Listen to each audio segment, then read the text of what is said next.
안녕하세요. 창조주와의 만남 두 번째 시간입니다. 저희는 지난번 이 시간에 행복이란 무엇인가에 관해서 생각해 보았습니다. 행복이란 자신의 많은 문제들이 잘 해결되는 것에 있다고 하겠습니다. 여러분, 지난번 이 시간부터 지금 시간까지 많은 문제들이 어떻게 좀 해결됐는지 모르겠네요. 바로 행복이란 자신의 많은 문제들이 최고의 방법으로 해결되는 것, 그것은 바로 하나님의 사랑을 마음에 품는 거라고 했습니다. 하나님의 사랑을 저희들한테 나타낸 분은 예수님이십니다. 예수님께서는 내가 곧 길이요 진리요 생명이다. 내가 곧 행복할 수 있는 길이 되고, 그리고 내 자신이 진리고 내 자신에게 최고의 방법을 가지고 있고, 그것은 바로 생명으로 인도하는 길이다. 제가 말씀드렸듯이 최고의 행복한 상태는 바로 영원히 살 수 있는 그런 활력이 있는 상태입니다. 바로 영생을 얻기 위해서 저희가 교회에 나오고 교회에서 예수님의 십자가를 통하여서 저희가 계속적으로 영생을 향한 행복의 길로 가는 것이 교회 생활이라고 하겠습니다. 예수님께서는 저희들에게 행복의 길을 제시하고 계십니다. 바로 십자가를 통해서. 그러면 저희가 십자가를 통해서 예수님이 나타내시고자 하는 것은 바로 하나님의 사랑입니다. 바로 사랑이라는 속성은 인간이 가치 있다, 가치 있게 보는 눈. 하나님께서 인간을 위해서 십자가에서 달려 돌아가셨다라는 것은 인간이 그만큼 목숨 내놓을 만큼 소중한 가치가 있다라는 것입니다. 그것을 저희가 믿고 받아들이면은 그거는 대단한 가치감 속에서 사는 거기 때문에 그것은 최고의 행복한 상태라고 할 수 있습니다. 그러면 저희가 내가 가치 있으니까 그냥 딴 사람들은 나한테 대해서 대강해도 될 것인가? 그게 아닙니다. 예수님께서 돌아가시는 것은 모든 사람을 위해서, 나를 위해서지만 내 앞에 있는 사람을 위해서도 예수님께서 목숨 바쳤다라는 것은 내 앞에 있는 사람이 예수님께서 하나님이 목숨 바칠 만큼 소중한 존재라고 내가 보는 것입니다. 소중한 존재라고 보게 되면 그 소중한 그 사람을 위해서 나도 예수님의 마음처럼 대하면서 행동할 수 있으리라고 봅니다. 여러분들께 한 가지 말씀드리고자 합니다. 바로 이 생명에 관한 겁니다. 행복이 생명에 관한 것이라면 생명에 관한 것을 제가 잠깐 말씀드릴게요. 영국에서 한 왕이 있었습니다. 그 왕은 굉장히 궁금한 게 한 가지가 있었어요. 어떤 게 궁금했냐면 사람들 사이에 이렇게 대화를 나누는데 만일에 어릴 때부터 언어를 가르치지 않는다면 그 아이들이 자라가지고 어떻게 서로 간에 이렇게 의사소통을 할 것인가 굉장히 궁금해서 궁중으로 8명의 아주 갓난아이를 데려와서 길렀습니다. 길렀는데 어떻게 길렀게요? 최고로 잘 길렀겠습니까? 먹을 거를 잘 주고 좋은 환경에서 길렀게요? 아니면 그냥 음침한 감옥 같은 데서 길렀을까요? 이 왕은 빨리 자라가지고 그 결과를 보기를 원했기 때문에 굉장한 최고로 좋은 음식, 최고로 좋은 그런 환경 가운데서 길렀다고 합니다. 근데 단 한 가지, 먹을 거를 주러 들어가는 사람이 이 아이들과 어떤 대화도 나누지 않는 것입니다. 어떤 표정도 안 짓고 단지 먹을 것만 주고 나오고 그 아이들은 그 환경 속에서 아이들끼리 자라는 것입니다. 어떻게 됐을까요? 그 결과는 이 아이들이 성장하기 전에 다 죽었다는 사실입니다. 다 죽었습니다. 이걸 통해서 저희가 생명에 관한 것에 어떤 힌트를 얻을 수 있는데 그것은 바로 사람이란 존재는 먹을 것만 먹어서는 살 수 없다. 아무리 좋은 음식과 그 육체적으로 공급되는 어떤 환경이 아무리 좋아도 그것만으로는 살 수 없다. 궁극적으로 사람이 살 수 있는 힘, 그것은 바로 행복하고 관계된 건데 그 힘은 바로 딴 곳에 있다라는 것입니다. 그것은 바로 인간과 인간 사이의 관계를 통해서 나의 가치를 확인하는 방법입니다. 사람은 자기의 존재를 자기 스스로 이렇게 깨닫지를 못한다고 합니다. 사람은 자기가 존재하는 이 존재감을 다른 사람, 내 이웃에 있는 다른 사람을 통해서 비로소 이게 나구나. 다른 사람이 느끼는 자신, 다른 사람을 통해서 발견된 자신, 그것이 바로 자신이라고 합니다.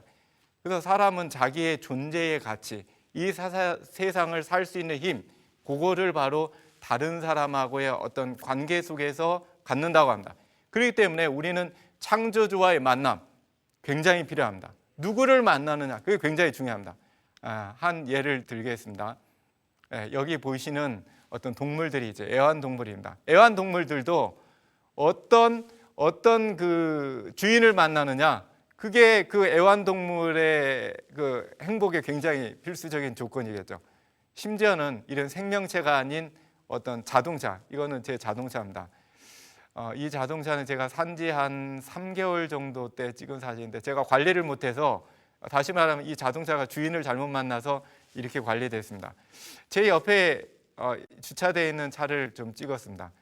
굉장히 번쩍번쩍했습니다. 자세히 보니까 이거는 꽤 오래된 차였어요. 꽤 오래된 차인데 주인을 잘 만난 거죠. 차도, 무생물체인 차도 누구를 만나느냐, 이거 굉장히 중요합니다. 우리가 어떤 분을 어떤 신하고 관계를 맺느냐, 어떤 대상이랑 신뢰의 관계를 맺느냐는 바로 나 자신의 존재 가치를 확인하고, 그리고 나 자신의 가치 있음을 이렇게 드러내고 확신할 수 있는 최고의 어떤 길이라고 할 수 있습니다. 행복을 찾아서, 저희가 행복을 진짜 찾으려면 창조자 하나님을 확실히 만나서 그 가운데서 창조자 하나님의 사랑을 통해서 나의 존재 가치, 굉장히 가치 있다라는 걸 발견하는, 그것이 행복의 최고의 방법입니다. 그래서 행복이란 어떤 해결 방법인데, 창조자 하나님을 만났을 때 자연적으로 인간은 모든 문제를 해결받을 수 있습니다. 저희의 존재 가치. 그러면 이 존재 가치 문제에 이제 들어가 보겠습니다.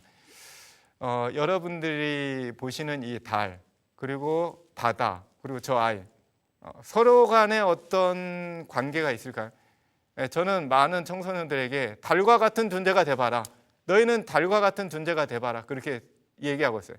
왜냐하면 달이라는 존재는 자기를 위해서 존재 안 하거든요. 그 존재의 이유를 딴 곳에 둔다, 딴 거를 붙잡는데. 그럼 그걸 살펴보겠습니다. 달이 만일에 사라지면 어떻게 될까요? 달이 사라지면 지구의 자전축이 흔들린다고 합니다. 달이 하는 일 중에 여러 가지가 있지만 자전축을 흔들리지 않게 고정한다고 해요. 화성 같은 경우는 작은 달이 2개가 있어요. 그래서 강하지 못하기 때문에 화성은 공전하면서 축이 흔들려요. 그래서 그 온도가 수시로 이렇게 변화한다고 합니다. 만일에 달이 사라지면 지구의 온도는 수시로 급변하기 때문에 인간들은 그 가운데서 살 수 없다고 합니다. 그리고 두 번째로, 자연 가운데서 달이 하는 역할이 가장 큰 것 중에 하나가 바닷물을 흔든다는 것입니다. 밀물과 썰물을 만들어내는 작용입니다. 만일에 달이 사라지면 대부분의 바다는 고인물처럼 돼요. 고인물처럼 되면 어떻게 될까요? 만일에 그 거대한 바다가 고인물처럼 된다. 썩겠죠, 그죠? 썩겠죠. 만일에 바다가 썩으면 여러분과 저는 어떻게 될까요? 분명히 몇 년 내로 10년이 못 가서 온 지구에 있는 생명체는 멸종할 거라고 생각합니다. 맞겠죠? 만일에 썩기 시작하면 인간의 힘으로 썩지 않게 할 방법이 없어요. 지구의 약 70%가 바다이기 때문에. 지구가 깨끗해질 수 있는 그 물의 근원이 바로 바다에 옵니다. 지구는 모든 게 씻겨서 바다로 가고, 바다에서 정화작용이 돼주지 않는다면 방법이 없어요. 달이 끊임없이 바닷물을 흔들므로써 공기랑 이렇게 섞어서 정화작용을 일으켜서 바다가 깨끗하게 유지됩니다. 그렇다면 바다는 깊어요, 그죠? 바다는 굉장히 깊습니다. 심지어 마리아나 해구, 필리핀 옆에 있는 마리아나 해구는 약 11km 정도의 깊이를 가지고 있어요. 근데 들어가 보면 썩어 있을까요? 바닷물 안에는 막 지저분해져 있을까요? 아닙니다. 굉장히 깨끗해요. 인공적으로 사람이 이렇게 더럽히지만 않는다면 바다는 최고의 조건으로 청정한 걸 유지하고 있다는 사실입니다. 그러면 바닷물이 위에서 흔들어요. 달이 바닷물을 흔들어 정화작용을 하는데, 그럼에도 불구하고 안에는 썩을 수가 있어요. 달의 영향이 없기 때문에. 그럼 왜 안 썩을까요? 왜 안 썩을까요?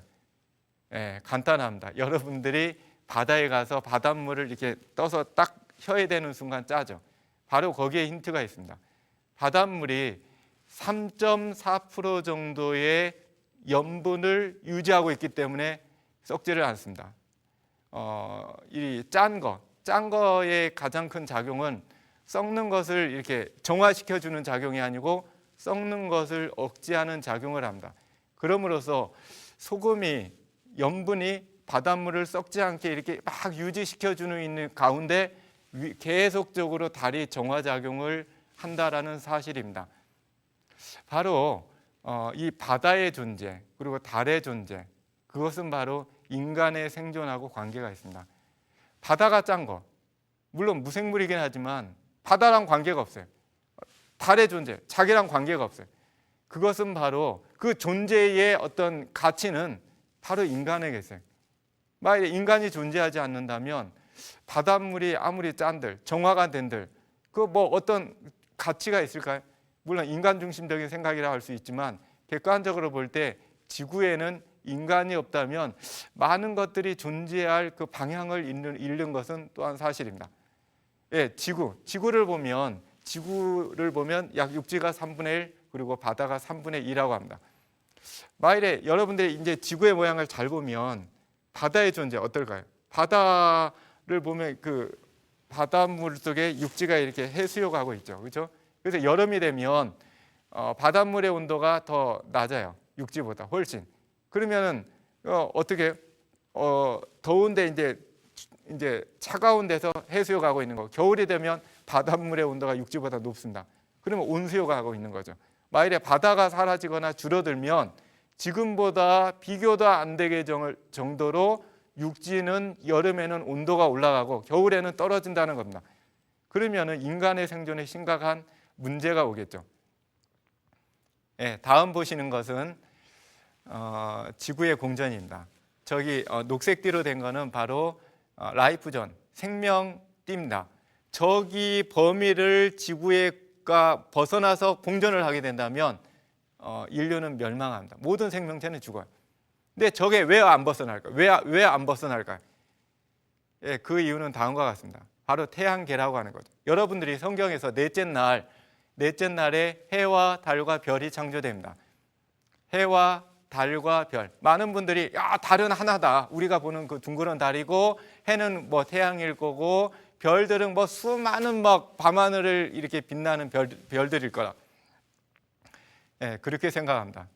그렇지만 자세히 보면 별과 별 사이는 굉장히 멀어요. 그죠? 굉장히 멀기 때문에 다른 별 세계와 지구의 이 태양계와는 어떻게 보면 직접적인 관계가 없습니다. 지구의 공전과도 거의 관계가 없어요.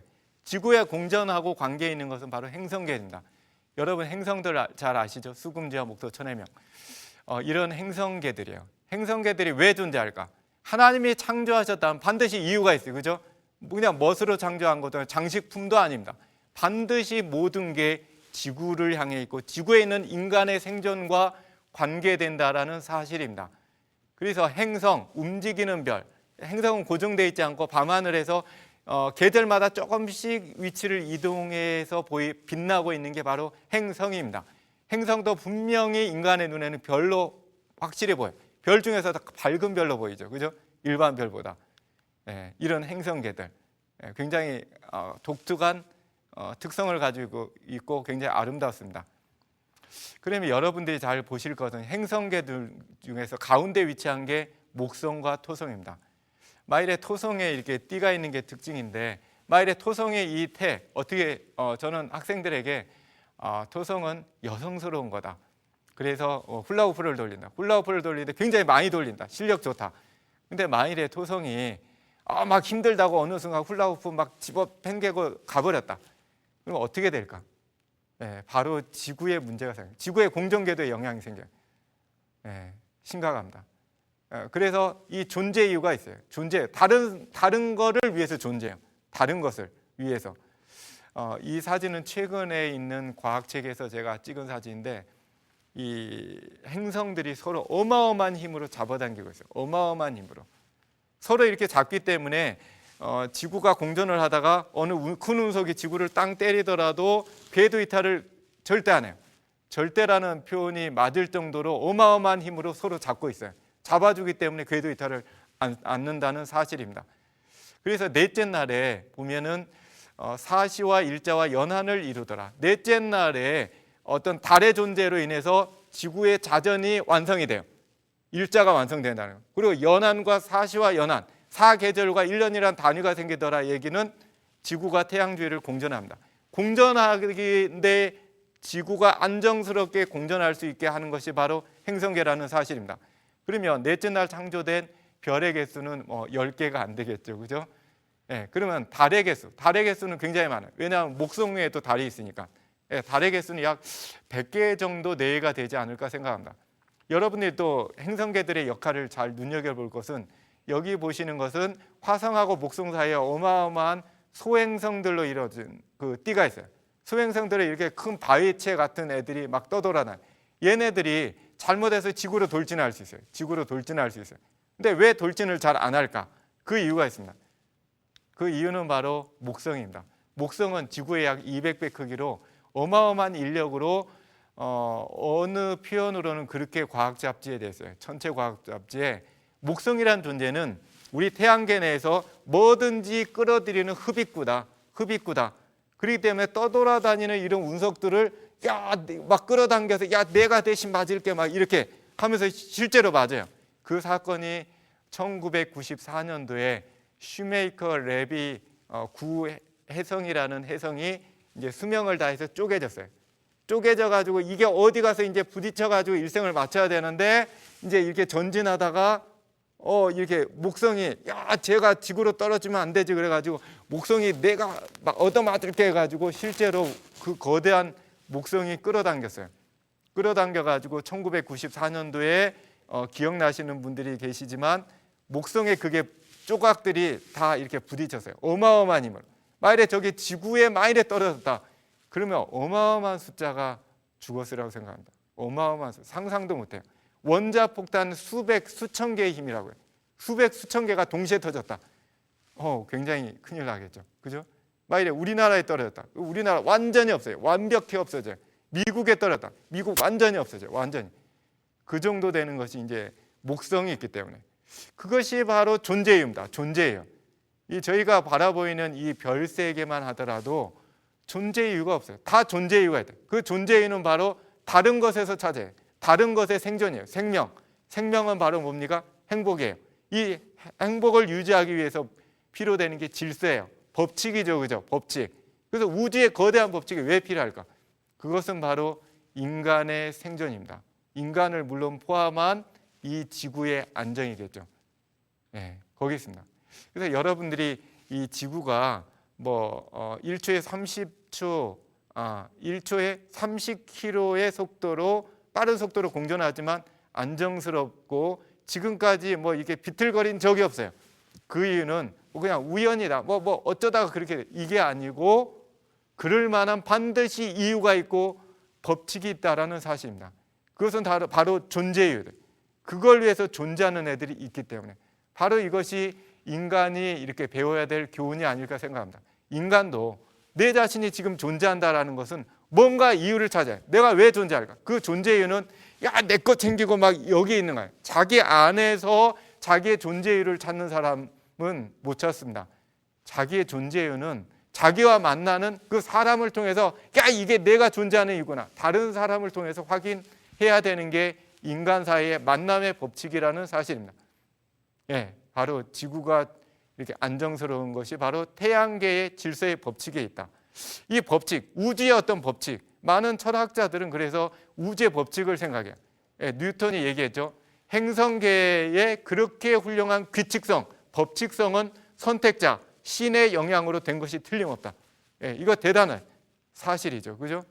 이거는 그냥 과학자로서 한 고백이고 이런 것을 진실의 눈으로 봤다라고 표현합니다. 사실적인 눈이 아닌 진실의 눈. 왜 그럴까요? 왜 그럴까? 그걸 찾았다. 그것이 바로 저희가 찾고자 하는 행복을 찾는 길입니다.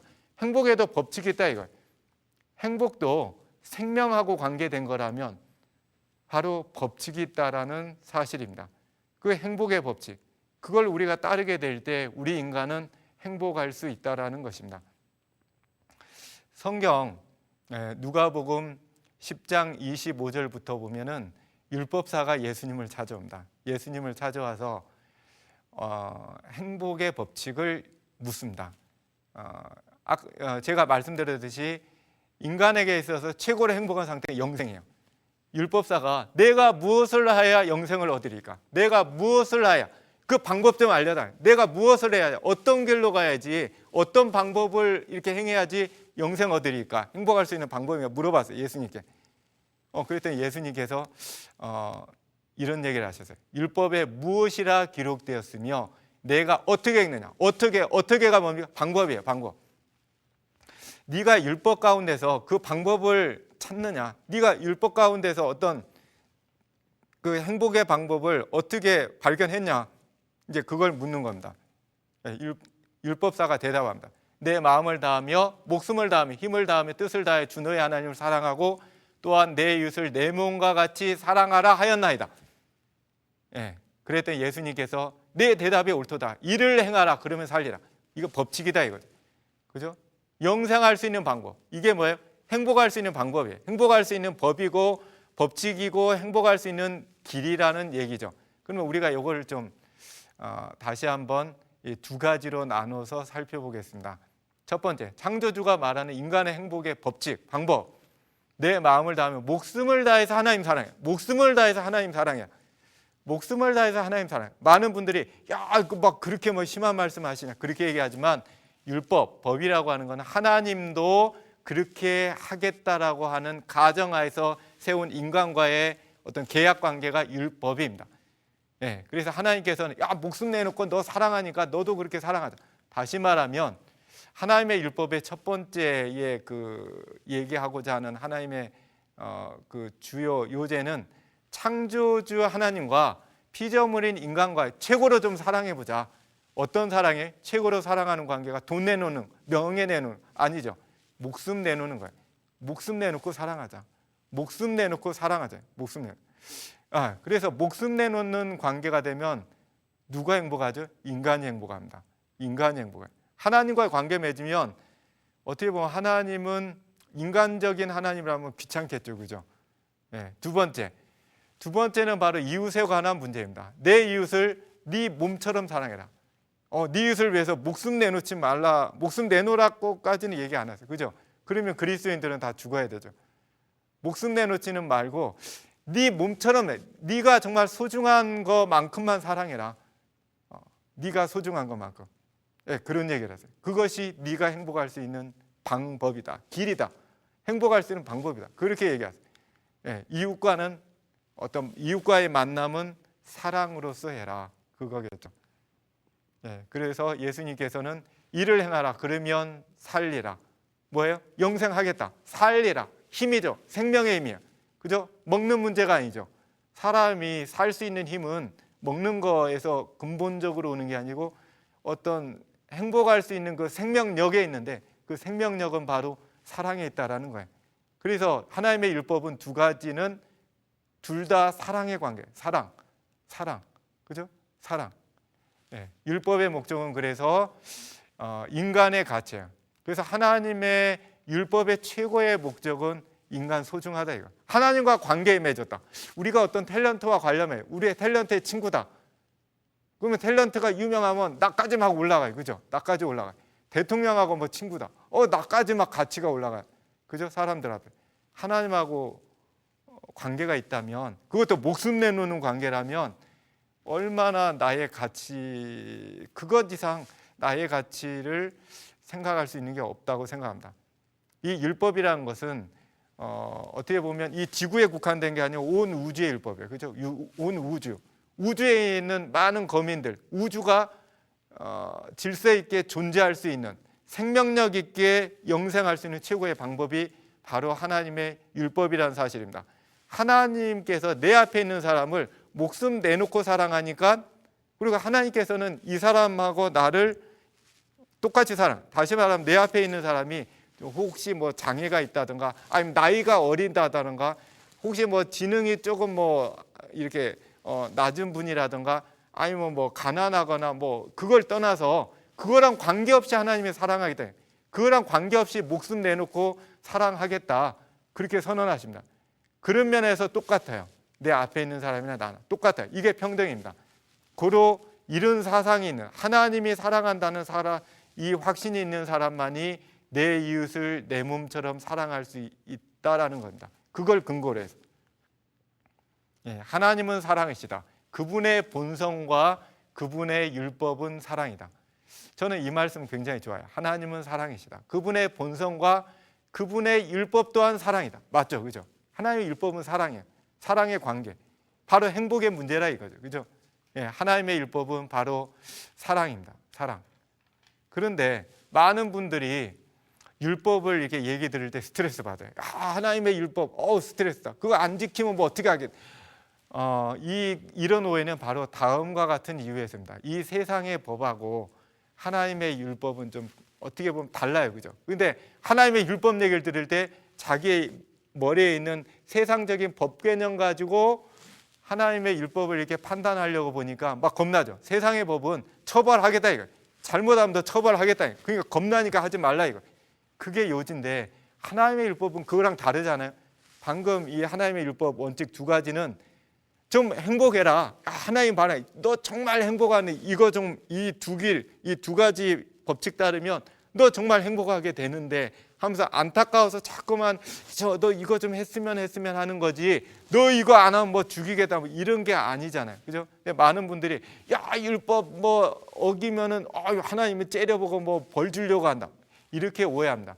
이렇게 오해한 분이 나옵니다. 누가복음 18장 18절부터 보면은 여러분들이 잘 아는 부자복관 얘기가 나와요. 부자복관이 누가복음 18장 18절에 와서 10장 25절에 나왔던 율법사랑 똑같은 질문을 합니다. 똑같은 질문.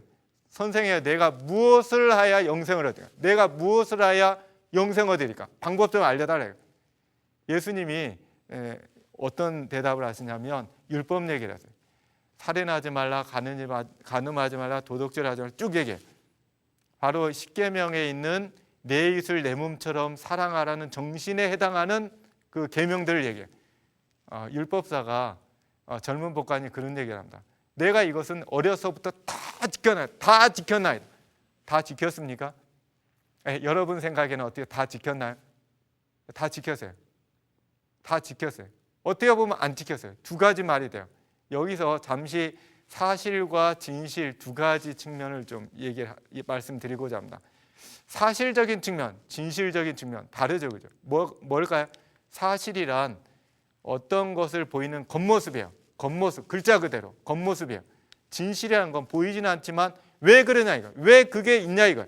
우리가 진실을 파헤치겠다 그럴 때는 보이지 않는 그 사건이 왜 일어났냐 하는 그 근본을 파헤치고자 하는 왜 그러냐 하는 왜로서 접근하는 게 바로 진실적인 측면입니다. 사실은 그냥 보이는 거예요. 누가 이렇게 부모님이 막 너무 속상하면 자녀들한테 그런 얘기를 해요. 뭐 물론 이런 얘기해서도 안 되지만 부모님들 가운데서는 너 나가서 차라리 죽어라 뭐 이런 얘기예요. 그죠? 너 나가서 차라리 죽어라. 이 얘기가 죽으라는 얘기는 아니죠. 그죠? 사실적으로는 죽으라예요. 그죠? 그렇다고 아들이 나 차라리 죽으래 하고 가서 죽었다. 이게 부모님 뜻인가요? 부모님의 진실 왜 그런 말이에요? 왜? 아들이 생각할 거야. 부모님이 왜 이런 말씀을 나한테 해야 되나? 왜를 통해서 부모님의 마음, 진실을 파헤쳤어요. 부모님이 내가 너무 안 됐으니까 마음 아파서 너 제발 그러지 말라라는 말로서 그런 얘기를 했구나. 이 얘기를 만약에 진실을 만약에 깨달은 자녀라면 절대 죽지 않죠. 오히려 잘 되죠. 그죠? 바로 이 뜻입니다. 우리가 십계명 하나님의 율법을 볼 때 왜 주어졌냐 이거. 왜 주어졌어요? 인간의 행복 문제예요. 그게 행복의 방법이다. 죽이려는 게 아니에요. 처벌 목적이 아니죠. 근데 사람들은 이 젊은 법관도 그랬어요.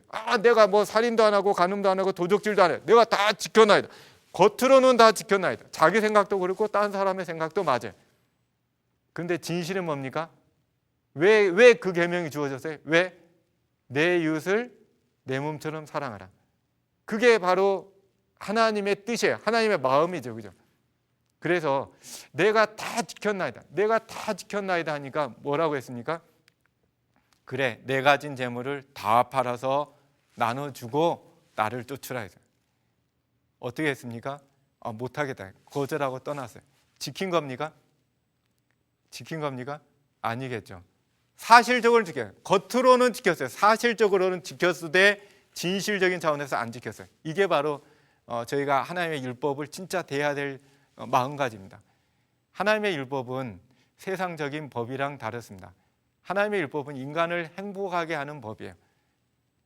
그래서 소위 율법주의자라는 말을 저희가 듣습니다. 율법주의자.